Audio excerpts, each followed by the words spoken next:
फिर सबका स्वागत है मेकास हिंदी एकेडमी में। आज यहाँ पर हम देखेंगे एनसीईआरटी सिलेबस क्लास 8 विषय हिंदी, जिसकी पाठ्य पुस्तक है वसंत भाग 3 और जिसके पाठ में से पहला पाठ है लाख की चूड़ियाँ। नवीन संस्करण के अनुसार पहला पाठ है लाख की चूड़ियाँ। तो आज यहाँ पर हम करेंगे इस पाठ का वाचन। इस पाठ के लेखक है कामता नाथ। आज यहाँ पर करेंगे इस पाठ का वाचन। तो चलिए शुरू करेंगे आज का पाठ, अर्थात पाठ 1 लाख की चूड़ियाँ। हमारे गांव में बदलू मुझे सबसे अच्छा आदमी लगता था, क्योंकि वह मुझे सुंदर सुंदर लाख की गोलियां बनाकर देता था। मुझे अपने मामा के गांव जाने का सबसे बड़ा चाव यही था कि जब मैं वहां से लौटता था तो मेरे पास ढेर सारी गोलियां होती, रंग बिरंगी गोलियां, जो किसी भी बच्चे का मन मोह ले। वैसे तो मेरे मामा के गांव का होने के कारण मुझे बदलू को बदलू मामा कहना चाहिए था, परंतु मैं उसे बदलू मामा न कहकर बदलू काका कहा करता था, जैसा कि गांव के सभी बच्चे उसे कहा करते थे। बदलू का मकान कुछ ऊंचे पर बना था।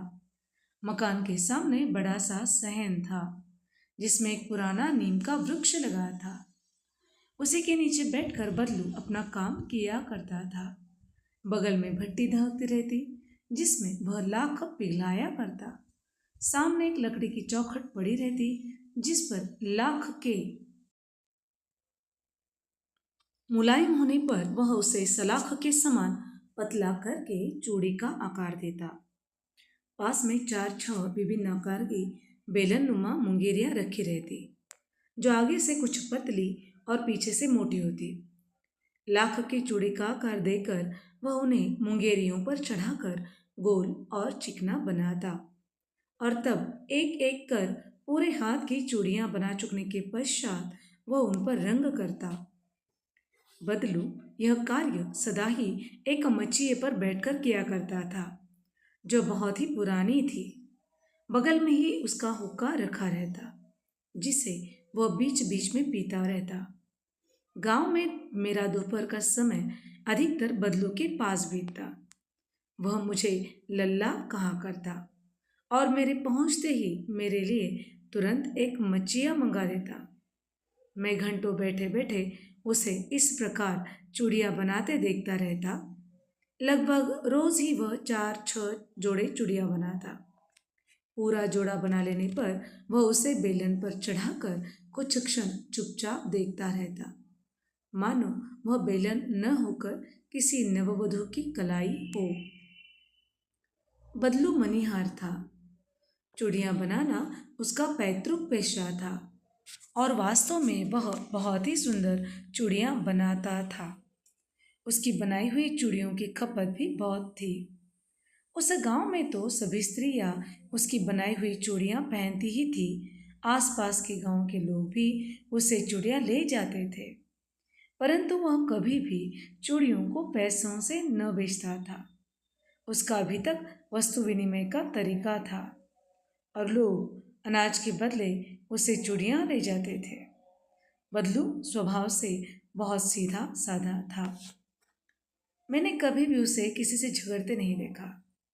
हाँ, शादी विवाह के अवसरों पर वह अवश्य जिद पकड़ जाता था। जीवन भर चाहे उससे मुफ्त चूड़ियां ले जाए, परंतु विवाह के अवसर पर वह सारी कसर निकाल लेता था। आखिर सुहाग के जोड़े का महत्व ही और होता है। मुझे याद है, मेरे मामा के यहाँ किसी लड़की के विवाह पर जरा से किसी बात पर बिगड़ गया था और फिर उसको मनाने में लोहे लग गए थे। विवाह में इसी जोड़े का मूल्य इतना बढ़ जाता था कि उसके लिए उसकी घरवाली को सारे वस्त्र मिलते, ढेरों अनाज मिलता, उसको अपने लिए पगड़ी मिलती और रुपए जो मिलते सो अलग। यदि संसार में बदलू को किसी बात से चिढ़ थी तो वह थी कांच की चूड़ियों से। यदि किसी भी स्त्री के हाथों में उसे कांच की चूड़ियां दिख जाती तो वह अंदर ही अंदर कुढ़ उठता और कभी कभी तो 2-4 बातें भी सुना देता। मुझसे तो वह घंटों बातें किया करता। कभी मेरी पढ़ाई के बारे में पूछता, कभी मेरे घर के बारे में और कभी यूं ही शहर के जीवन के बारे में। मैं उसे कहता कि शहर में सब कांच की चूड़ियां पहनते हैं, तो वह उत्तर देता, शहर की बात और है लल्ला, वहाँ तो सभी कुछ होता है। वहाँ तो औरतें अपने मर्द का हाथ पकड़कर सड़कों पर घूमती भी है, और फिर उनकी कलाइयाँ नाजुक होती है ना। लाख की चूड़ियाँ पहने तो मोच न आ जाए। कभी कभी बदलू मेरी अच्छी खासी खातिर भी करता। जिन दिनों उसकी गाय के दूध होता, वह सदा मेरे लिए मलाई बचा कर रखता, और आम की फसल में तो मैं रोज ही उसके यहाँ से दो चार आम खा जाता। परंतु इन सब बातों के अतिरिक्त जिस कारण वह मुझे अच्छा लगता था, वह यह था कि लगभग रोज ही वह मेरे लिए एक दो गोलियां बना देता। मैं बहुत हर गर्मी की छुट्टी में अपने मामा के यहाँ चला जाता और एक आध महीने वहाँ रहकर स्कूल खुलने के समय तक वापस आ जाता। परंतु दो तीन बार ही मैं अपने मामा के यहाँ गया होऊंगा, तभी मेरे पिता की एक दूर के शहर में बदली हो गई, और एक लंबी अवधि तक मैं अपने मामा के गांव न जा सका। तब लगभग 8-10 वर्षों के बाद जब मैं वहाँ गया, तो इतना बड़ा हो चुका था कि लाख की गोलियों में मेरी रुचि नहीं रह गई थी। अतः गांव में होते हुए भी कई दिनों तक मुझ बदलू का ध्यान न आया। इस बीच मैंने देखा कि गांव में लगभग सभी स्त्रियां कांच की चूड़ियां पहने हैं। विरले ही हाथों में मैंने लाख की चूड़ियां देखी। तब एक दिन सहसा मुझे बदलू का ध्यान हो आया। बात यह हुई कि बरसात में मेरे मामा की छोटी लड़की आंगन में फिसलकर गिर पड़ी, और उसके हाथ की कांच की चूड़ी टूटकर उसकी कलाई में घुस गई, और उसे खून बहने लगा। मेरे मामा उस समय घर पर न थे। मुझे ही उसकी मरहम पट्टी करनी पड़ी। तभी सहसा मुझे बदलू का ध्यान हुआ आया, और मैंने सोचा कि उससे मिल जाऊं। अतः शाम को मैं घूमते घूमते उसके घर चला गया। बदलू वहीं चबूतरे पर नीम के नीचे एक खाट पर लेटा था। नमस्ते बदलू काका, मैंने कहा। नमस्ते भैया, उसने मेरी नमस्ते का उत्तर दिया और उठकर खाट पर बैठ गया। परंतु उसने मुझे पहचाना नहीं, और देर तक मेरी ओर निहारता रहा। मैं हूँ जनार्दन काका, आपके पास से गोलियां बनवा कर ले जाता था। मैंने अपना परिचय दिया। बदलू फिर भी चुप रहा, मानो वह अपने स्मृति पटल पर अतीत के चित्र उतार रहा हो। और तब वह एकदम बोल पड़ा, आओ आओ लल्ला, बैठो, बहुत दिन बाद गांव आए। हाँ, इधर आना न हो सका काका, मैंने चारपाई पर बैठते हुए उत्तर दिया। कुछ देर फिर शांति रही। मैंने इधर उधर दृष्टि दौड़ाई। न तो मुझे उसकी मच्छियाँ ही नजर आई, न ही भट्टी। आजकल काम नहीं करते काका, मैंने पूछा। नहीं लल्ला, काम तो कई साल से बंद है। मेरी बनाई हुई चूड़ियाँ कोई पूछे तब तो। गांव गांव में कांच का प्रचार हो गया है। वह कुछ देर चुप रहा, फिर बोला, मशीन युग है ना लल्ला, मशीन युग है ना यह लल्ला। आजकल सब काम मशीन से होता है।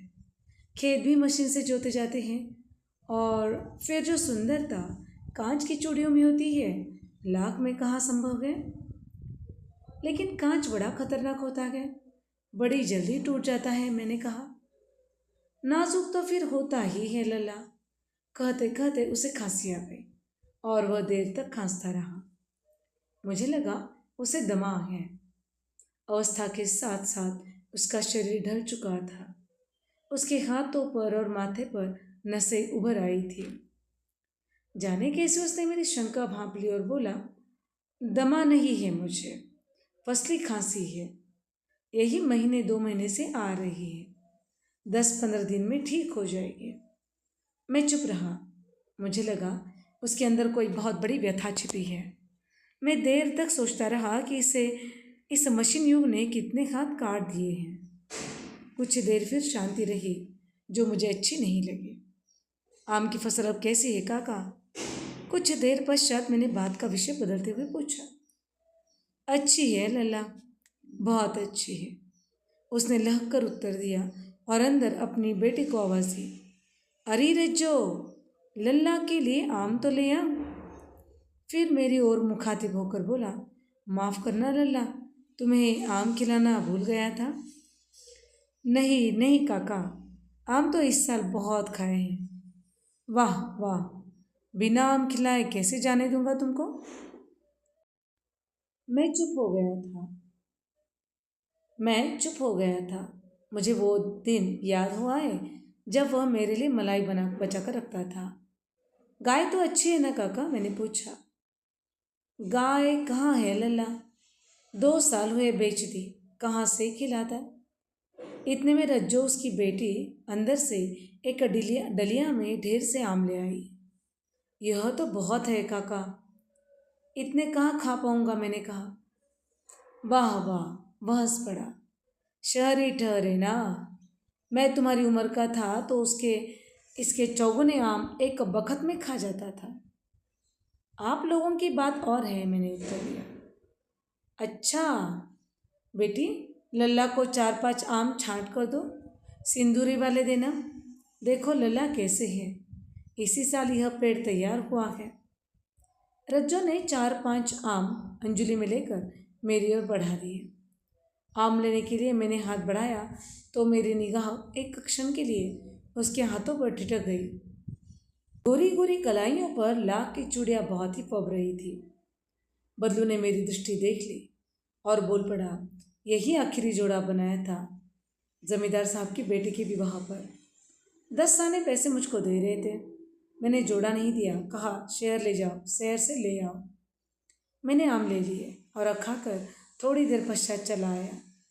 मुझे प्रसन्नता हुई कि बदलू ने हार कर भी हार नहीं मानी थी। उसका व्यक्तित्व कांच की चूड़ियों जैसा न था कि आसानी से टूट जाए। लेखक कामता नाथ।